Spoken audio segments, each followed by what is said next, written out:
उधर निमंत्रण देने की। भीम से भगवान श्री कृष्ण जी ने पूछा कि भीम, आपने उस महात्मा सुदर्शन जी को आमंत्रित किया या नहीं?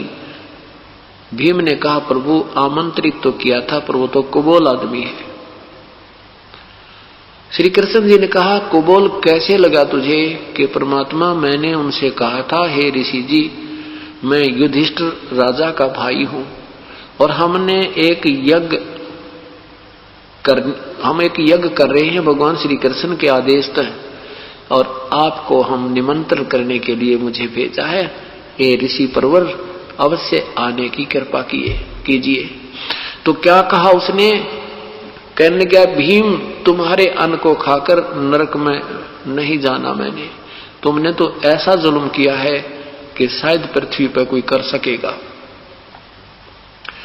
वो करोड़ों बहन विधवा होगी, उन सैनिकों की पत्नी, और आज तुम आनंद मना रहे हो, उनकी आंखों से आंसू नहीं सूखे हैं। उनके बच्चे अपनी मां से लिपट कर पूछ रहे हैं, हमारे पिताजी कब आएंगे मां? मां कहती है, बेटा अभी छुट्टी नहीं मिली है। और फिर ये कहकर बच्चों को एकांत स्थान में जाकर मां बुरी तरह रो रही है। उधर से बच्चे भी अपनी मां के ऊपर बैठ चिपट कर रो रहे होते हैं। और थोड़ा सा बड़ा बच्चा है, वो कहता है कि अब के पिताजी आ जाएंगे तो उनको कह दूंगा तुम मत जाना मिलिट्री में, मैं जाऊंगा मिलिट्री में पिताजी, आपके पीछे से मेरी मां बहुत रोती है। ऐसे कहकर वो सारा हाहाकार मचा रहे हैं। और कहा, यदि तुमने मुझे बुलाना है तो ऐसी 100 अश्वमेघ यज्ञ का फल मुझे संकल्प कर दो, तब तुम पापियों का अन्न आहार करो।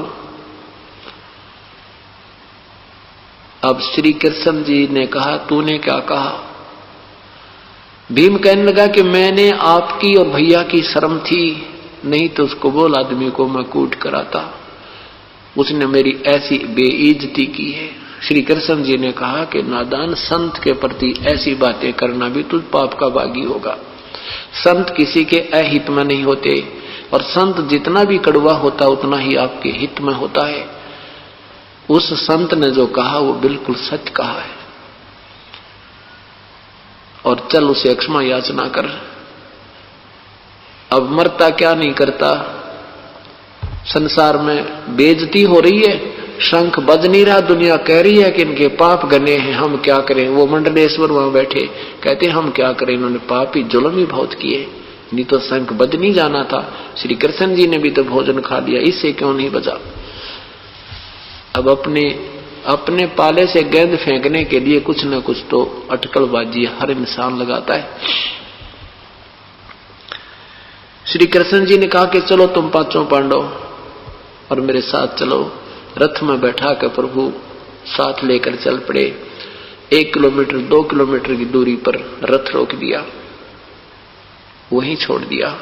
कहता जूते यहीं निकाल दो, और वहां से नंगे पैरों झोपड़ी की तरफ प्रस्थान किया पांचों ने। उधर से सुदर्शन जी को पता था कि इनका काम बने नहीं, क्योंकि जिन महापुरुषों की ये ओट लिए बैठे हैं, जिन भगवानों की ये शरण लिए बैठे हैं, उनसे ये अनमोल काम नहीं हो सकता। तुम कौन राम का जपते जापम, तात कटे न तीनों तापम। अब पता था सुदर्शन जी को कि वो आएंगे फिर सिर में दर्द करेंगे। अपनी झोंपड़ी छोड़कर चल पड़ा कि 15 दिन में आऊंगा। ऐसी लंबा टूर बनाया गया प्रोग्राम। उधर से परमेश्वर ने अपने हंस की इज्जत रखने के लिए और इस परमेश्वर की भक्ति को, अपनी भक्ति को, परमात्मा की महिमा को बनाए रखने के लिए स्वयं सुदर्शन रूप बनाया और उस झोंपड़ी में विराजमान हो गए। अब जो ही श्री कृष्ण और पांचों पांडव वहां पहुंचे, श्री कृष्ण जी ने जाते ही दंडवत प्रणाम किया। क्यों? ये स्वाभाविक बात होती है कि चुंबक के सामने लोहा टिक नहीं सकता, अपने आप खिंचाव बन जाता है। श्री कृष्ण जी ने जाते ही दंडवत प्रणाम किया, क्योंकि वो समृद्ध शक्ति बैठी थी। अब श्री कृष्ण जी ने प्रणाम किया तो पांचों पांडवों ने भी प्रणाम दंडवत किया। सुदर्शन रूप में प्रभु खड़े हुए और कहा कि हे त्रिलोकीनाथ और हे नरेश पृथ्वीपति, आज मुझे क्यों शर्मिंदा कर रहे हो, मुझ गरीब को क्यों प्रणाम कर रहे हो, क्यों मुझे दोषी कर रहे हो। श्री कृष्ण जी कहने लगे, हे परवरदिगार, हे सृष्टि रचनहार, ये आपके बच्चे हैं और ये युधिष्ठिर राजा है, इन्होंने एक यज्ञ किया है, ये प्रभु आपको आमंत्रित करने आए। प्रभु ने कहा कि मैंने इस भगत से जो शर्त रखी थी मेरी वो पूरी करो। कृष्ण जी को मालूम था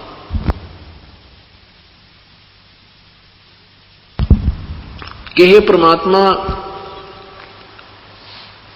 आपने 100 यज्ञ का फल मांगा है और आप ही की वाणी है, क्योंकि परमात्मा चारों युगों में आकर अपनी महिमा आप ही सुनाते हैं, अपने पाने की विधि बताते हैं कि आप कैसे धनी होगे। संत मिलन को चालियो तजमाया अभिमान, जो जो कदम आगे रखे ओहे युग समान।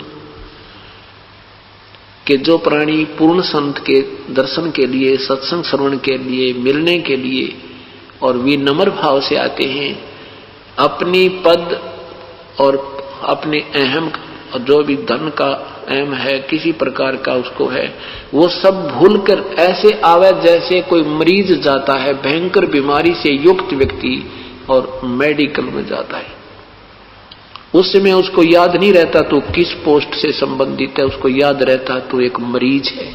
डॉक्टर कहता वहीं लेट जाता है चेकिंग के लिए, कहता वो टेस्टिंग कराने तुरंत चला जाता है, उसमें कोई मन में विक्षेप नहीं आता। ऐसे भाव से जो प्राणी परमात्मा के चरणों में आते हैं, जहां स्थान मिल जावे ग्रहण करे, जो मिल जावे खा के और शुक्र मनावे, केवल उद्देश्य उसका सत्संग सुनना ही हो, यहां महिमा की भूख नहीं हो, तो उस प्राणी को यहां आने का, जहां से सलाह है वहां से यहां तक आने का जितने भी कदम बनते उतना ही आपको पुण्य मिलता है। ये सत्य प्रभु की वाणी है। तो ऐसे ही कहा कि हे प्रभु, हम 500 पांडव और मैं ये सब आपके दर्शनार्थ आए हैं, आप अंतर्यामी हैं। आज हमारे अंदर कोई भी अहम नहीं है, इनका तो काम ऐसा खतरनाक अड़ा खड़ा है, इनके अंदर तो आज अहम नाम की चीज नहीं, इनको कोई अभिमान नहीं है। और आप जितने भी कदम हमारे वहां से यहां तक आपके दर्शन के लिए आए हैं, उनका जितना पुण्य बनता है 100 आप रख लीजिए, शेष हमें दे दीजिए, हमारा उद्धार हो जाए। साधु भूखा भाव का, धन का भूखा ना, और जो कोई धन का भूखा है वो साधु भी कोई ना। परमात्मा यही देखना चाहते थे कि इनमें कितनी श्रद्धा है, तो उसी समय उनको विनम्र करना चाहते थे। विनम्र हुए बिना अगर भगवान चले भी जाते और उस समय वो शंख बज भी जाता तो कहें श्री कृष्ण जी ने बजा दिया, कृष्ण जी थे ना हमारे पास। तो ये भ्रम निवारण करना था और परमात्मा की भक्ति को न्यारा छांटना था दाता ने। आज इस दिन के लिए, इस समय के लिए ये प्रमाण छोड़कर चले गए थे प्रभु।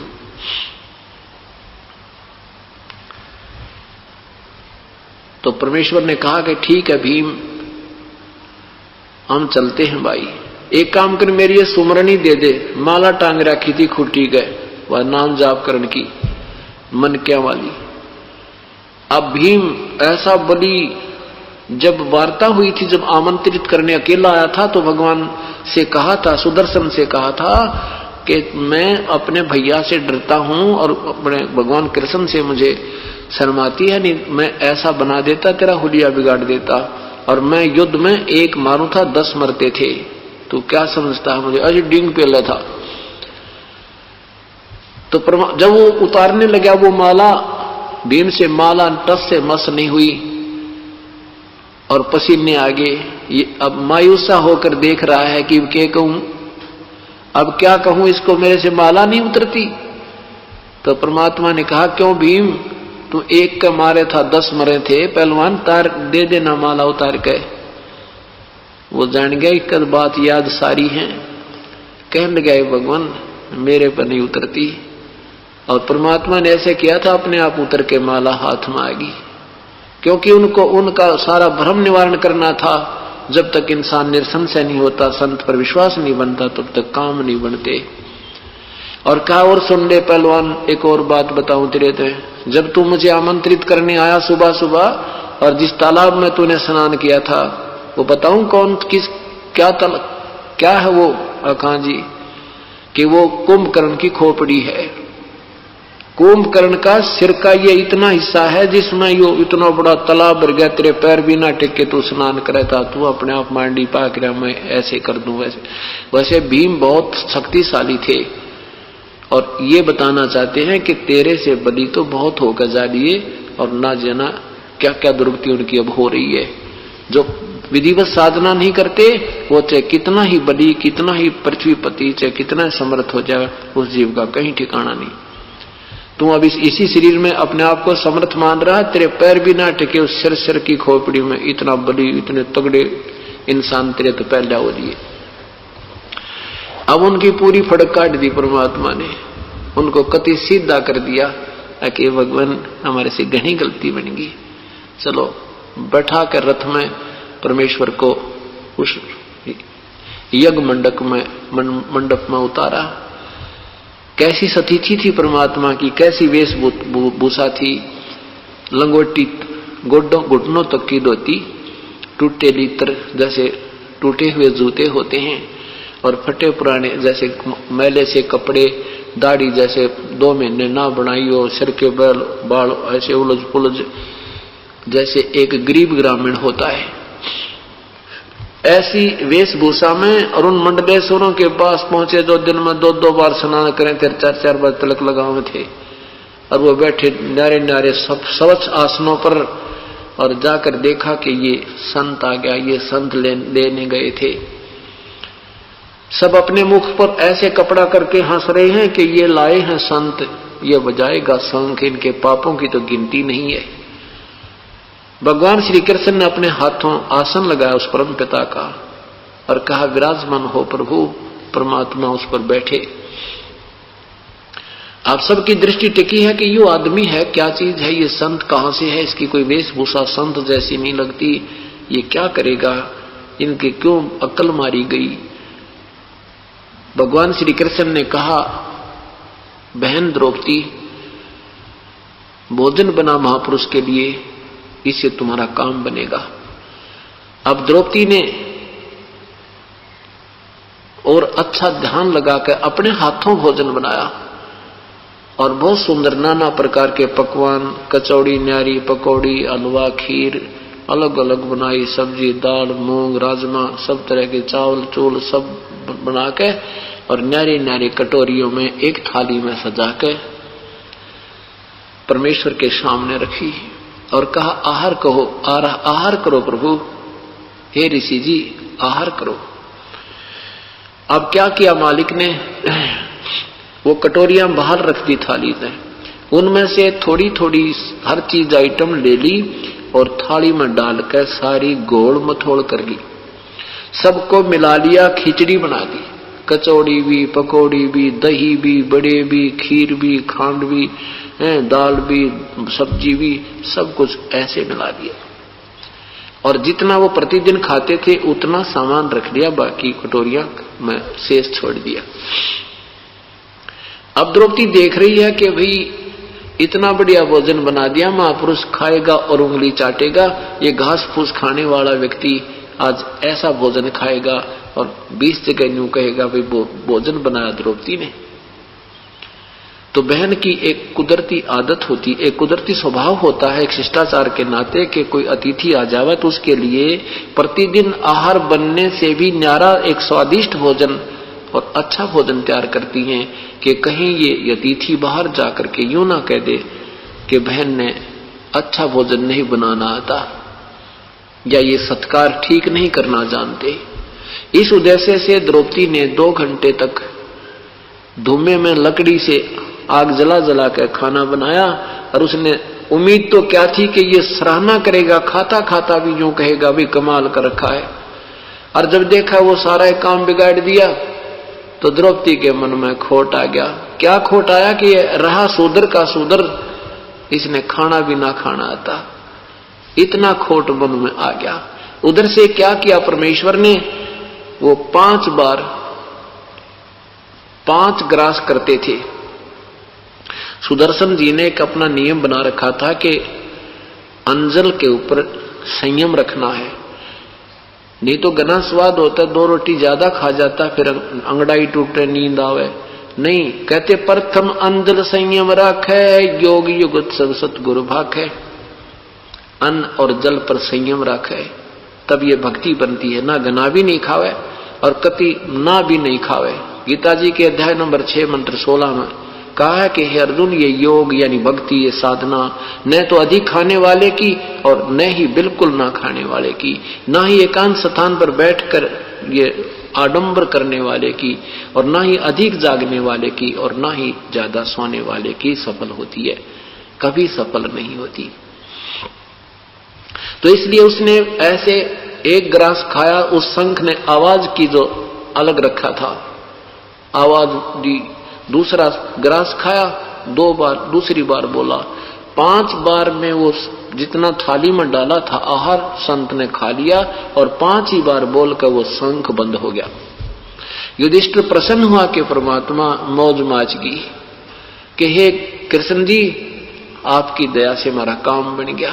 कृष्ण जी बोले अभी काम नहीं बना, ये अभी शंख नहीं बजा, ये तो इतनी जोर से बजना चाहिए कि पूरी पृथ्वी पर आवाज सुने, स्वर्ग तक इसकी मीठी मीठी आवाज जाएगी।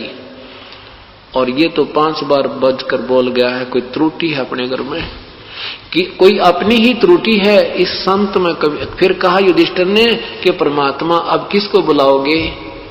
श्री कृष्ण जी ने कहा कि अब कोई बुलाने का इस पृथ्वी पर कोई और संत नहीं है। इस संत ये वाल्मीकि का आपको क्या रीजन दिखाई दे से? कहते इस वाल्मीकि के बाल सम ना ही तीनों लोक है। ये इतनी परम शक्ति युक्त संत है कि इसके एक बाल के बराबर ये तीनों लोक भी नहीं है। भाई कोई अपने घर में कमी है उसको ठीक करेंगे। अब पावर से कनेक्शन है, पावर पूरी है और पंखा नहीं चल रहा तो पंखे में डिफेक्ट है। तो द्रौपदी को बुलाया त्रिलोकीनाथ ने, कहा बहन सच्ची बात बताना,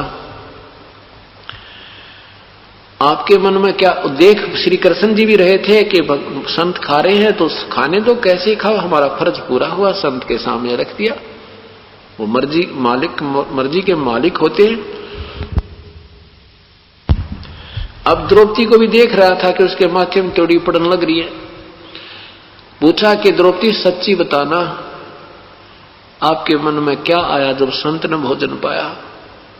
ये शंख किस कारण से नहीं बजा? तो द्रौपदी ने कहा महाराज जी मैं सच बताती हूं, जब मैंने 2 घंटे तक तो रोटी बनाई, आंखें फुड़वाई धुएं में, और मैंने सोचा तो ये था कि महात्मा मेरी प्रशंसा करेगा, और इसने जब ये सारा काम बिगाड़ दिया तो मेरे मन में खोट आ गया। प्रभु मेरे मन में ये आया कि शूद्र का शूद्र ही रहा, इसने खाने का भी ना बेरा, कैसे खाया जाता है?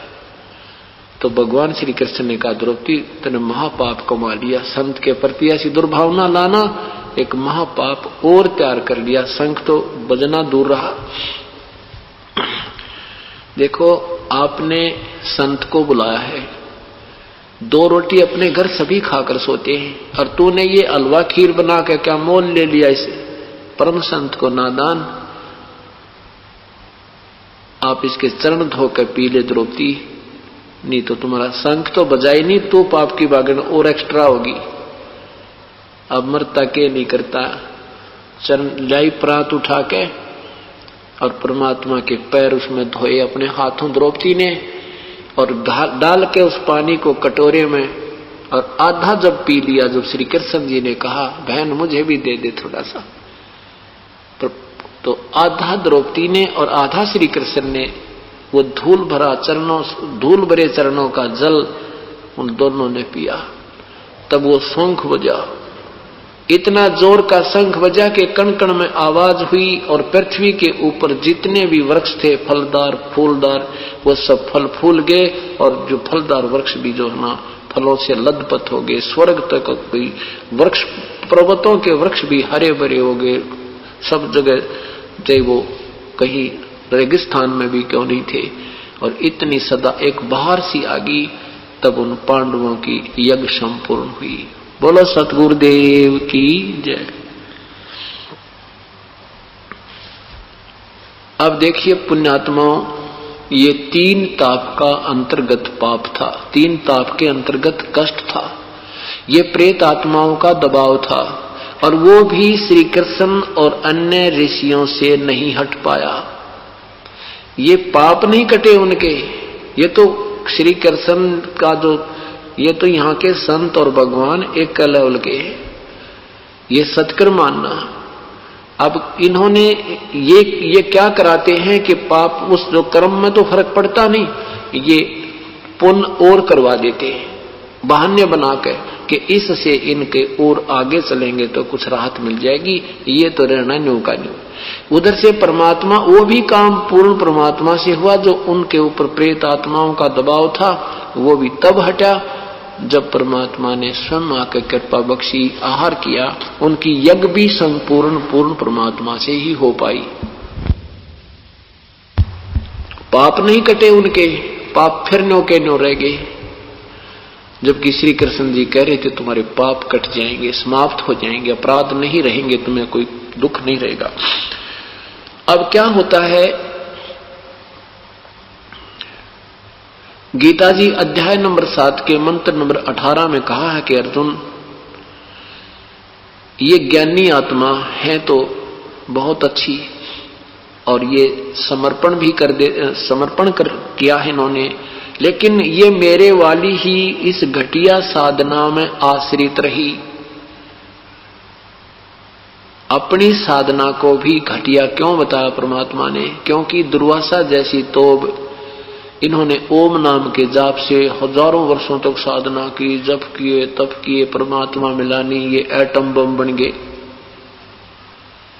ये एटम बम बन जाते हैं, सिद्धियां आ जाती हैं और उन सिद्धियों के आधार पर ये प्रभु पाक जाते हैं, एक दूसरे में सुप्रीम हो जाते हैं। एक दिन दुर्वासा जी द्वारका के पास बनी में जंगल में बैठ गया जाकर, और दुर्वासा जी श्री कृष्ण जी के गुरुजी भी थे। आपने श्री कृष्ण जी के गुरुजी संदीपनी ऋषि सुना है। संदीपनी ऋषि अक्षर ज्ञान के गुरु थे, आध्यात्मिक ज्ञान के जो गुरु थे वो दुर्वासा जी थे। अब दुर्वासा जी जंगल में जाकर बैठ गए। उधर से यादव 56 करोड़ हो चुके थे, इतनी संख्या हो गई थी, 56 करोड़ यादव हो गए थे। और यादव जो है भगवान श्री कृष्ण की महिमा की आड़ में आंडी पाक गए थे। वो संतों का आदर करना भी बंद कर गए थे कि हमारे भगवान श्री कृष्ण हैं, हमें किसकी जरूरत है।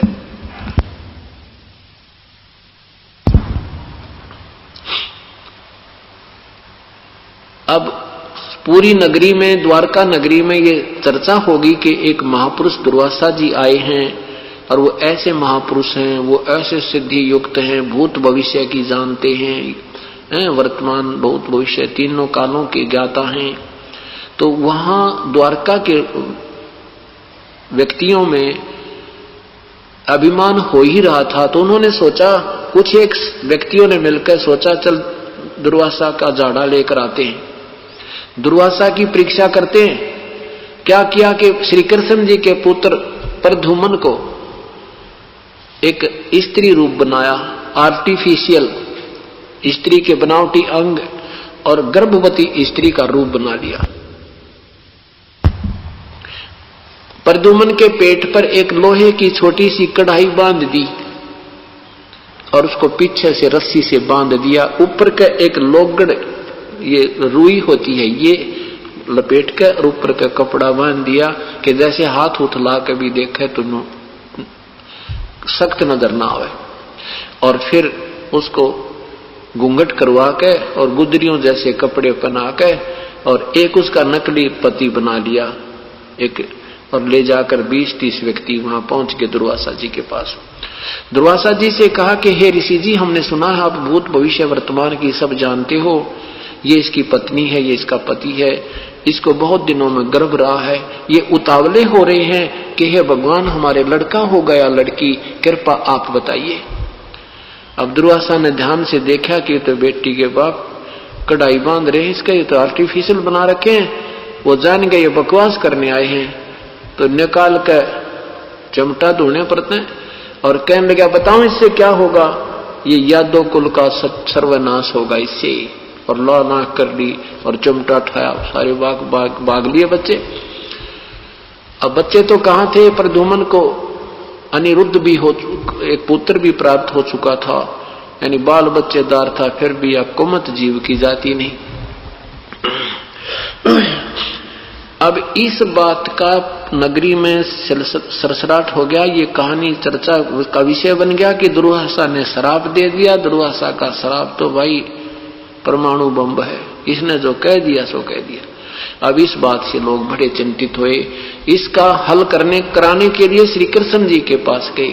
श्री कृष्ण जी ने कहा कि दुर्वासा के पास जाओ और इन बच्चों को ले जाओ, उनके चरणों में डाल दो, वो अक्षमा करेंगे तभी बात बनेगी।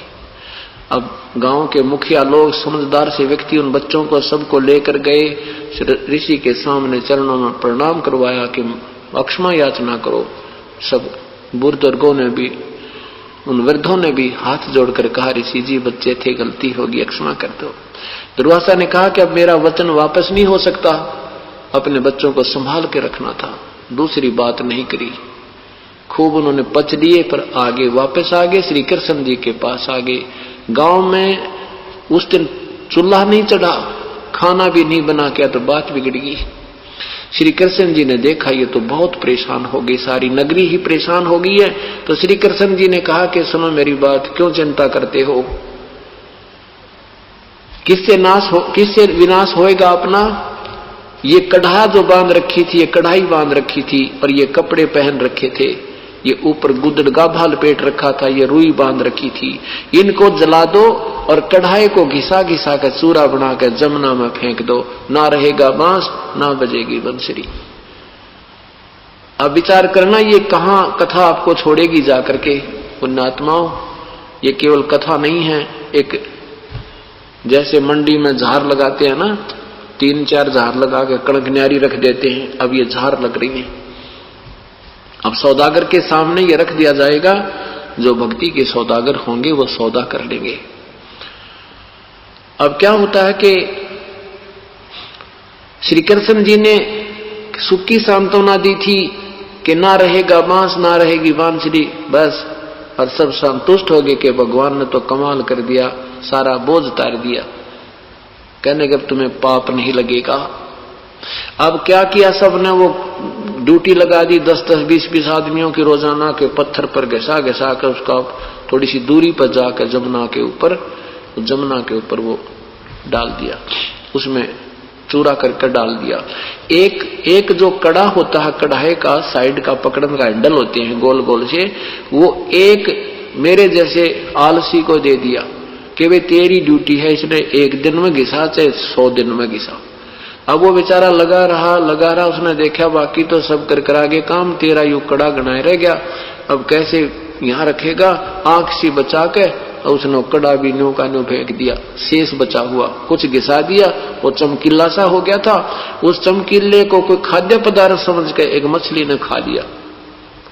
वो मछली काट ली किसी अपराधी शिकारी ने, वो मछली पकड़ी, मछली को काटा तो उसमें से ये चमकीली वस्तु निकली। पहले तूने सोचा ये चांदी होगी, सुनार को दिखाई, सुनार बोला भी चांदी नहीं पर लोहा बहुत बढ़िया, बहुत अच्छा इस्पात है। तो उसने सोचा कि चल लोहार से इसका कोई आइटम बनवा लूं, अपने तीर का आगे का हिस्सा बनवा लिया, वो तीर बनवा लिया और उसको विष में यानी जहर में बुझवा के और वो तीर में डलवा के रख दिया। अब कुछ दिनों के बाद वो दुर्वासा जी का वचन फला, सारी नगरी में लड़ाई झगड़े, खेचा तानी, कोई किसी की बात सुने नहीं, माड़ी बड़े छोटे की कोई लाज शर्म नहीं रही। रोजाना कत्ले आम होने लगे। व्यवस्था हो जाती थी तो समझदार लोग समझ जाते थे कि कोई पाप नगरी का उदय हुआ। संतों की तलाश करते थे कि वो संत को समाधान करेंगे। श्री कृष्ण जी के पास नगर के समझदार से व्यक्ति पहुंचे हजारों की संख्या में और कहा कि हे प्रभु, नगरी में ना जाने कौन सा पाप उदय हो गया, कोई बड़े छोटे की बात रही नहीं, जरा सी बात होती है मार ही डालते हैं, ये क्या हो गया प्रभु। श्री कृष्ण जी ने कहा, भाई के बताऊं, जो दुर्वासा जी का श्राप है ना, अब वो प्रफुल्लित हो रहा है। वो श्राप हमें आपको दुखी कर रहा है, वो श्राप अब प्रभावी हो रहा है। तो सबने पूछा, प्रभु फिर इसका इलाज क्या हो, क्या समाधान हो। श्री कृष्ण जी ने कहा, तुम यूं करो, सारे के सारे यादव वहां जहां पर कड़ा घसा कर डाला था ना, वो स्थान बता दिया प्रभास क्षेत्र में। प्रभास क्षेत्र में जाकर बहुत दूर पड़ा था वहां से। प्रभास क्षेत्र में जाकर और बात छोटे से लेकर बड़े तक जमुना में स्नान करके आओ, तुम्हारा पाप खत्म, वो साप खत्म हो जाएगा, दुर्वासा का साप नहीं रहेगा। और सारे स्नान करना, सब मतलब जो है मेल, उनको यानी पुरुषों को बच्चे से लेकर और बड़े तक पुरुष नहाओ सारे। अब अपने नवजात शिशुओं को भी ले गए जो 2 दिन के थे, क्योंकि मेरे बेटे पर श्राप ना रह जा।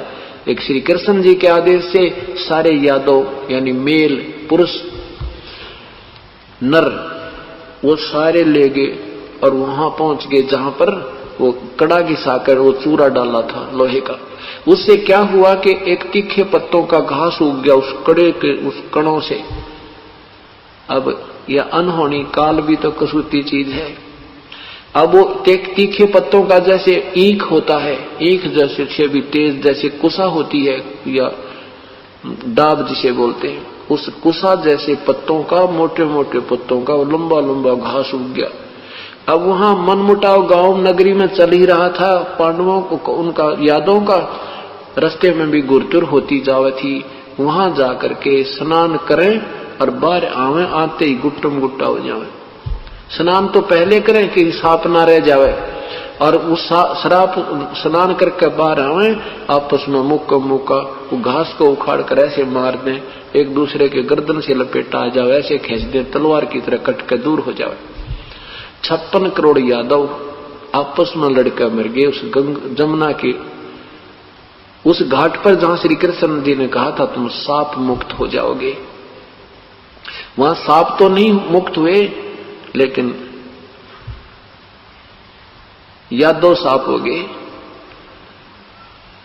अब उधर से श्री कृष्ण जी को पता लग गया कि वो तो कट गए रोग सारे का।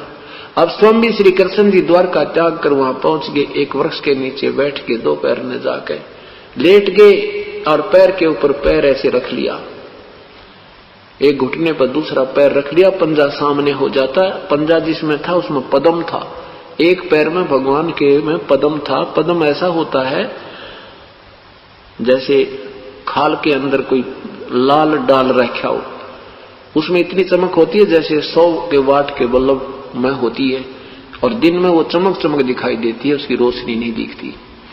तो उधर से वो शिकारी जिसने वो कड़ा उस कढ़ाई का कड़े का तीर बनवाया था, एरो बनाया था विषाक्त, तो उसको लेकर और घूम रहा है। 2 पैर तक उसको कोई भी शिकार नहीं मिला, शिकारी था वो।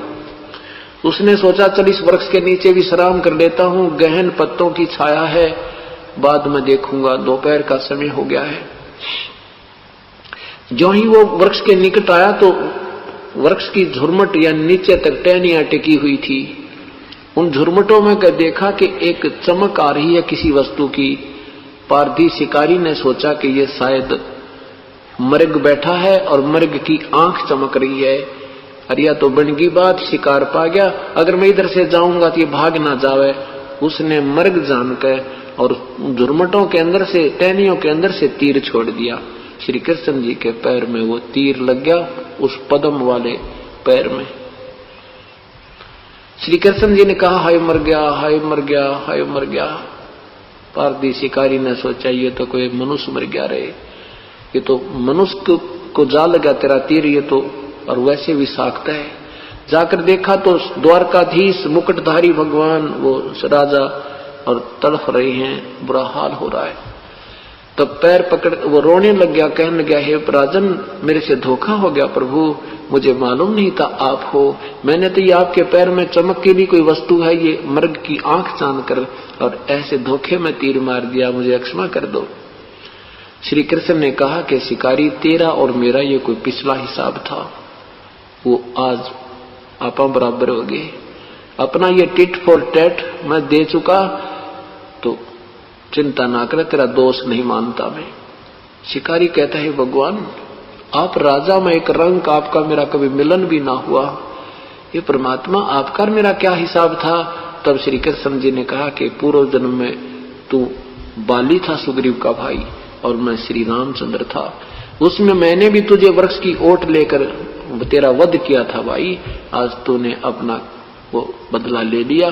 तूने कहा था ना ये कब मुझे बदला दोगे, तो मैंने कहा था आने वाले समय में तेरा इसका जो है टीट फॉर टैट पूरा करूंगा। अब तू यहां से खिसक जा और मेरा संदेशा नगरी वहां किसी के माध्यम से और पांडवों के पास इंद्रप्रस्थ भिजवा दे, और तू सामने मत आना, नहीं तुझे गढ़ देंगे वह। अब शिकारी ने जाकर के नगरी में किसी के माध्यम से, कोई व्यक्ति तो रहा नहीं था आसपास की नगरी में, जाकर के और उसने संदेशा भिजवा दिया। उधर से पांचों पांडव रथ लेकर पहुंच गए। जाकर देखा भगवान का बुरा हाल हो रहा है, तरफ रहे हैं। तो अर्जुन ने कहा, प्रभु एक बार बता दे मुझे, आपको किसने तीर मार दिया, उसका ये कर देंगे, उसको वो कर देंगे। अब श्री कृष्ण जी ने कहा कि मेरी बात सुन लो भाइयों, जो होना था वो हो गया, कुछ करना धरना बाकी नहीं रहा। सारे 56 करोड़ यादव कट के मर चुके हैं, कोई पुरुष इस नगरी में नहीं रहा, और मेरा अंत समय आ गया है। मेरी दो बात सुन लो। प्रथम तो यह है कि अर्जुन यहां से सब स्त्रियों को वहां ले जाना इंद्रप्रस्थ में, यहां कोई पुरुष नहीं रहा, और ये यहां के आसपास के लोग इनकी जो है ना दुखी करेंगे। और दूसरी बात मेरी ये है कि मैं तुम्हारा गुरु हूं, तुम मेरे शिष्य हो। पांचों के पांचों यहां से जाते ही राज्य त्याग कर हिमालय में जाकर के तप करके अपना शरीर समाप्त कर देना। तुम्हारे ऊपर युद्ध में किए हुए पापों का बहुत भयंकर दबाव है। अब अर्जुन फिर सुन रहा है भगवान के मुख से कि तुम्हारे ऊपर युद्ध में किए हुए पापों का बहुत दबाव है। उस समय अर्जुन से नहीं रुका गया। तब अर्जुन ने कहा कि प्रभु आप वैसे तो ऐसी स्थिति में हैं कि मेरे इस समय में मेरे ये प्रश्न करना बनता नहीं, शोभा नहीं देता, लेकिन आज मैं रुक भी नहीं सकता। आज अगर मेरी शंका का समाधान नहीं हुआ तो यह शंका रूपी कांटा मुझे जीने भी नहीं देगा। आपकी आज्ञा हो तो मैं प्रश्न करूं। श्री कृष्ण जी ने कहा कि अर्जुन आज तो पूछ ले जो पूछना चाहता है, आज मत कुछ भी ना रखना अपने मन में। आज अंतिम समय में है, मैं सही सत्य बताऊंगा। अर्जुन ने कहा कि प्रभु आपने गीता के ज्ञान में मुझसे कहा था कि अर्जुन तेरे दोनों हाथों में लड्डू हैं, यदि युद्ध में मारा गया तो तू स्वर्ग को प्राप्त होगा, और विजयी हुआ तो पृथ्वी का राज भोगेगा। परमात्मा मैंने तेरे आगे हाथ जोड़े, पैर पकड़े, स्पष्ट जवाब दे दिया था, मैं युद्ध नहीं करूंगा। तीनों लोकों का भी मुझे को राज्य दे तो भी मैं ये पाप नहीं करूंगा। भिक्षा का अन्न मांग कर खा लूंगा। आपने मुझे बाई फोर्स युद्ध करवाया, मुझे डराया और धमकाया और सौ लालच दिए। और आज आपने कहा था कि मेरे भैया को जब बुरे स्वप्न आ रहे थे तो आपने कहा था ये पाप युद्ध में किए हुए दुखदाई हैं। उस समय मैं नहीं बोल पाया क्योंकि मुझे डर था कि कहीं मेरा भाई इस बात को महसूस ना कर जाएगा कि ये पैसे लगाने की वजह से पैसे खर्चा होना दिख रहा है इसको, इसलिए ये वाद विवाद कर रहे। मैं चुप रहा। आज आपने वो फिर दुखती वही जख्म को फिर कुरेद दिया। भगवान आपको क्या मिल गया हमारे साथ ये ऐसा मजाक करने में। अब युधिष्ठिर कहता है अर्जुन ऐसे समय मर भगवान से ऐसी बातें करना तुझे शोभा नहीं देता।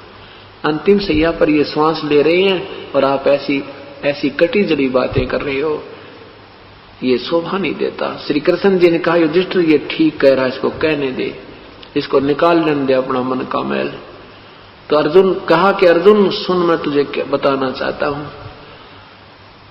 भाई एक बात। आज फिर कहा हाँ मैं बताना चाहता हूं और आज सच बताऊंगा कि भाई ना तो मुझे ये पता मैंने गीता जी में क्या कहा था और न ही मेरे बस की बात थी भाई इस अपने को सबको नचाने वाला कोई कठपुतली की तरह नचाने वाली कोई और परम शक्ति है और उसने ये सारा खेल कराया भाई।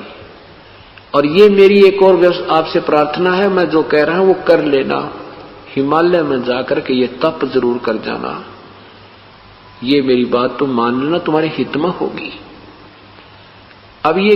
अब आपने देखा होगा कि श्री कृष्ण जी ने पहले कहा कि इस कढ़ाई को घिसा कर जमुना में डाल दो तुम्हें सांप नहीं रहेगा।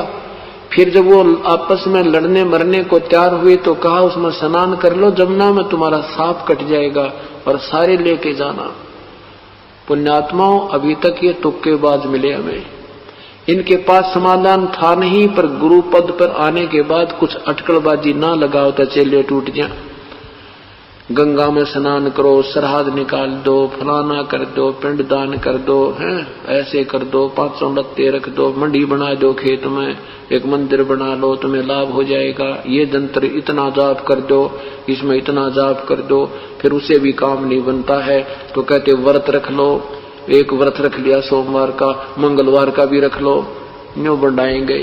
इनसे कोई होना जाना था नहीं। हाँ श्री कृष्ण जी ने इतना जरूर करा दिया कि जैसे उन्होंने वहां तप किया हिमालय में उसका पुण्य अलग मिलेगा, लेकिन युद्ध में किए पाप पांडवों को भोगने पड़े। क्या हुआ, अंतिम संस्कार करके श्री कृष्ण जी का भी और सब पांडव यादवों का, वो चारों पांडव तो पहले आ गए, पीछे से अर्जुन सब गोपनियों सब स्त्रियों को लेकर इंद्रप्रस्थ को आ रहा था।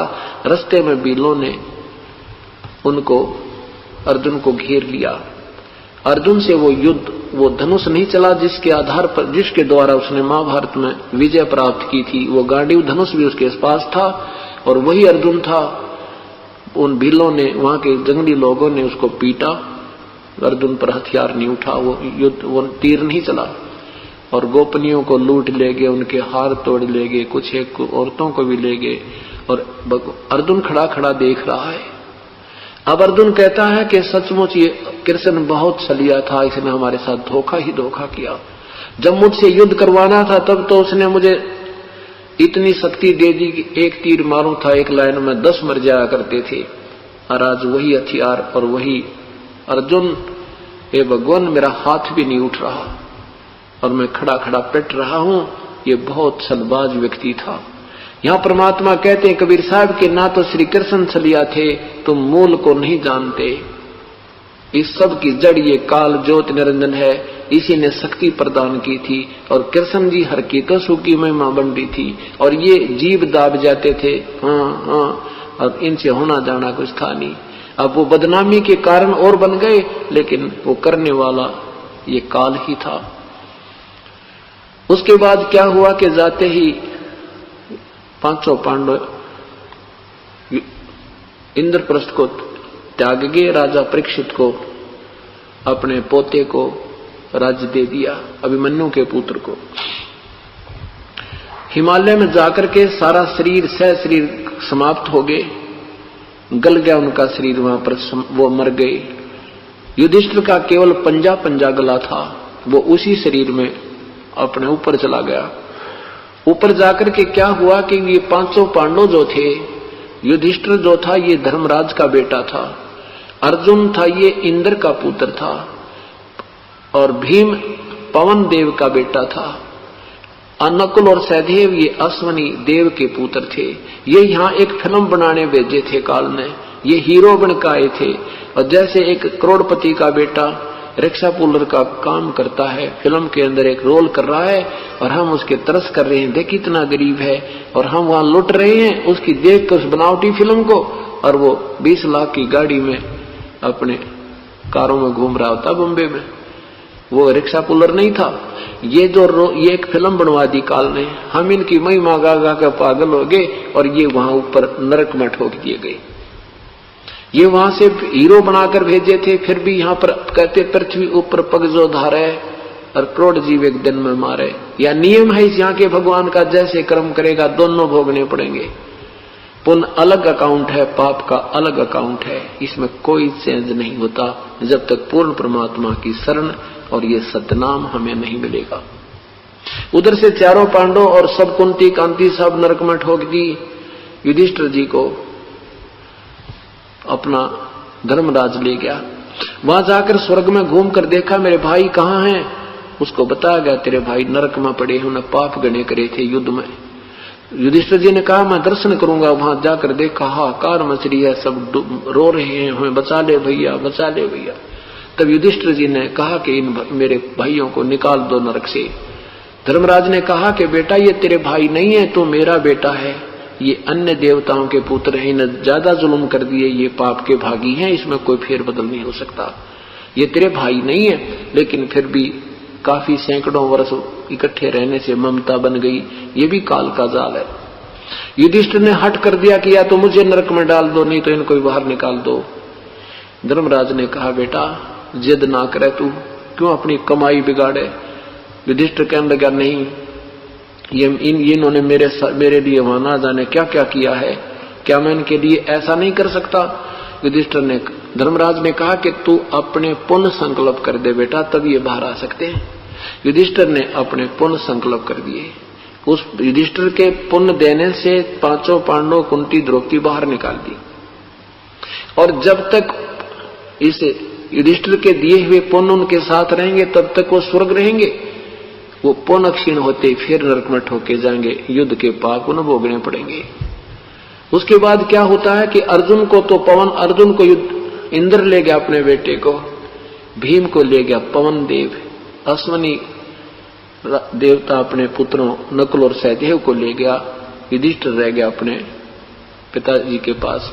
तो ये परमात्मा ये बताना चाहते हैं कि तुम जिन भगवानों की ये लीलाएं पढ़ा करते थे, जिन महाभारत को पढ़कर तुम एक प्रसन्न होते हो, ये एक बनावटी फिल्म है। बनावटी मीन वैसी यहाँ तो ओरिजिनल थी, और हमें यहाँ धोखा देने के लिए इस काल में इन महापुरुष एक वहां से तो भेजे थे ये बहुत अच्छे पुण्यकर्मी प्राणी, और उस पुण्यकर्मी प्राणियों को सहयोग मिलता, उनकी विजय होती है, और फिर वो उनकी भी दुर्गति, और यहाँ भगवान श्री कृष्ण जी की भी दुर्गति आपके समक्ष है। तो यहाँ परमात्मा बताना चाहते तुम कौन राम का जपते जापम तात कट न तीनों तापम। तो इसलिए क्या बताते हैं, समर्थ का शरणा गहो रंग होरी हो, कदे न हो अकाज राम रंग होरी हो। उस समर्थ का शरणा गहो रंग होरी हो, सदा सुखी रहोगे और कोई तुम्हें दुख नहीं होगा, और पूर्ण परमात्मा की प्राप्ति होगी, आत्म कल्याण होगा। बोलो सतगुरुदेव की।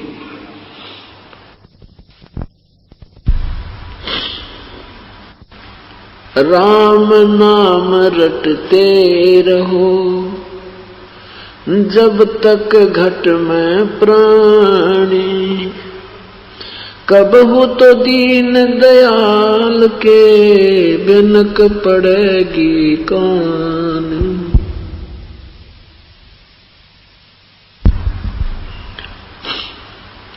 कबीर लौट सको तो लौटियो, राम नाम की लूटी, पीछे फिर पछताओगे, प्राण जहांगे छोटे।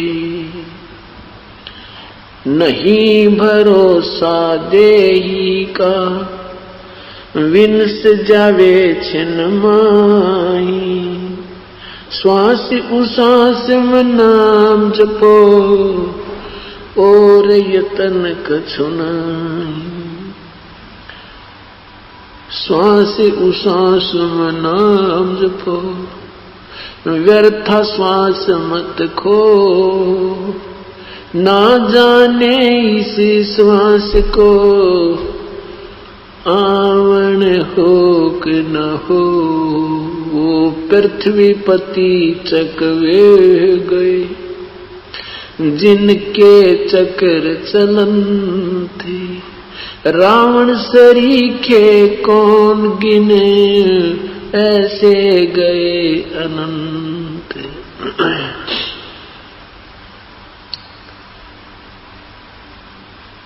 परमपिता परमात्मा पूर्ण ब्रह्म कबीर परमेश्वर की महिमा पुण्यात्माएं सुन रही हैं। कल के सत्संग में शाम के समय आपने कली द्वापर युग में करुणामय नाम से परमेश्वर अवतरित हुए थे, स्वयं प्रकट हुए थे। उस समय कुछ एक पुण्यात्माओं का उद्धार किया था,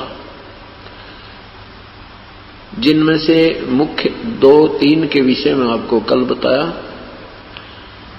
एक भगतमती इंद्रमती जो राजा चंद्र विजय की रानी थी,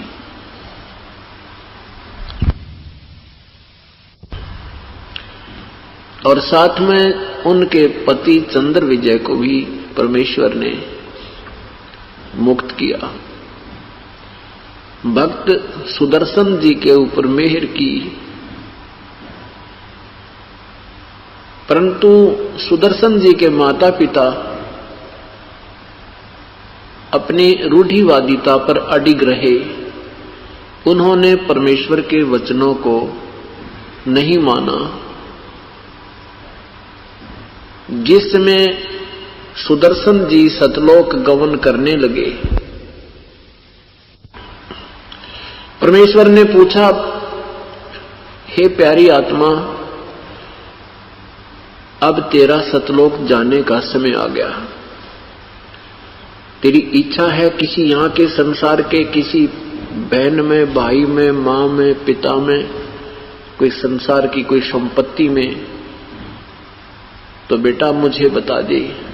यदि तेरी किसी में आस्था है तो तुझे फिर जन्म मनुष्य का ही देना पड़ेगा, यहीं पर तू फिर आएगा। और तेरी किसी में श्रद्धा नहीं है और मेरे में तेरी अटल आस्था है, तो तू मेरे साथ सतलोक चलिए। तब सुदर्शन जी ने कहा, हे प्रभु, आपने ऐसा निर्मल ज्ञान दिया है, आपके दास की कोई आस्था इस संसार की किसी वस्तु में नहीं है, परंतु परमेश्वर एक मेरे मन में एक विशेष कसक हो रही है। मेरे माता पिता बहुत ही अच्छी आत्मा के हैं, ये बहुत ही साधु वृत्ति के व्यक्ति हैं, परंतु इनका कोई दुष्कर्म इनके सामने अड़ा हुआ है जो परमेश्वर को पहचान नहीं पा रहे। मेरी आपसे प्रार्थना है, ये मेरे दाता, कभी इनको मानव शरीर मिले, इनको भी सद्बुद्धि देना दाता, चरणों में लेना।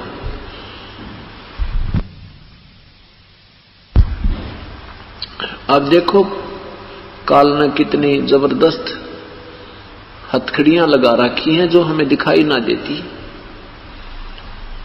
मोह ममता की बेड़ी लाके जड़ कर्म गले में तोक दिए। ये मोह ममता की बेड़ी बांध लगा रखी है हमारे। देखो कितना जाल कर रखा है। जब व्यक्ति वृद्ध हो जाता है और बच्चे बड़े हो जाते हैं तो बड़े व्यक्ति की और छोटे विचारों, छोटे जवान लड़के की या लड़की की कभी विचारधारा आपस में मेल नहीं खाती और उनमें जरूर कुछ थोड़ा बहुत मन मुटाव बना रहता है।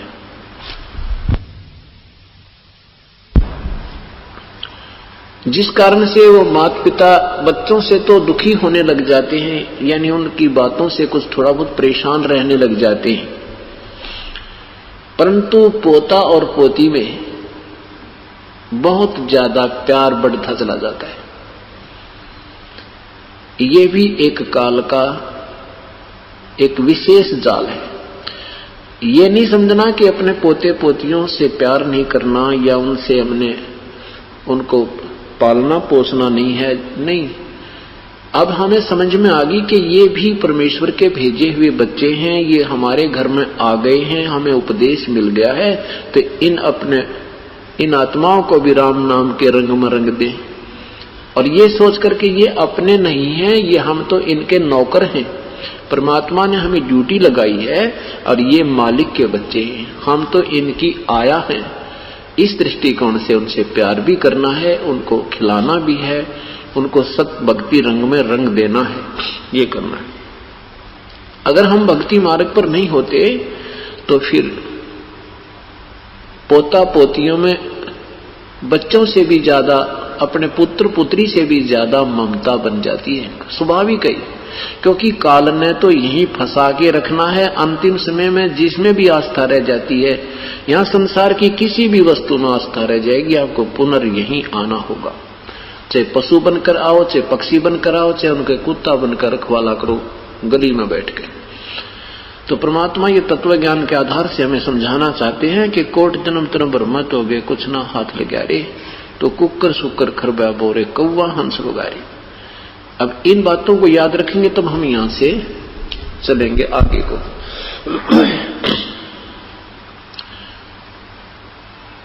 अब परमेश्वर जान गए कि भक्त की आत्मा अभी भी अपने मां बाप में फंसी पड़ी है, क्योंकि उनके माता पिता तो मर चुके थे। उनके उस सुदर्शन जी के माता पिता चले गए थे, शरीर त्याग चुके थे। अब जब सुदर्शन जी शरीर त्यागने लगे तब कहा था, हे प्रभु मेरे माता पिता को कभी मनुष्य शरीर प्राप्त होए तो अपने चरणों में लेना। वो बहुत ही अच्छे साधु स्वभाव के व्यक्ति थे, पर उनका कोई दुष्कर्म था जो आपके चरणों में वो नहीं आ सके।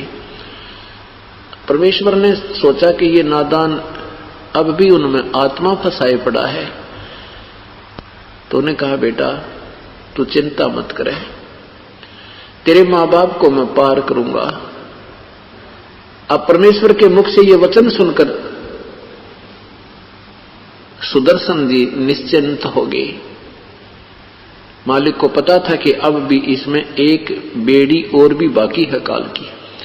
अब जब परमेश्वर ने कहा कि तेरे मां बाप ने पार करूंगा बेटा तू चिंता मत करे,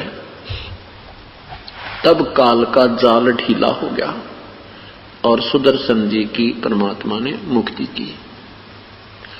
अब वो जो सुदर्शन जी के माता पिता थे, वो थोड़ा मंदा कर भी, अगले जीवन में मनुष्य शरीर प्राप्त किया। एक ब्राह्मण और ब्राह्मणी का उनका जन्म हुआ, दोनों का शादी संयोग हुआ, परंतु पुत्र कोई नहीं हुआ।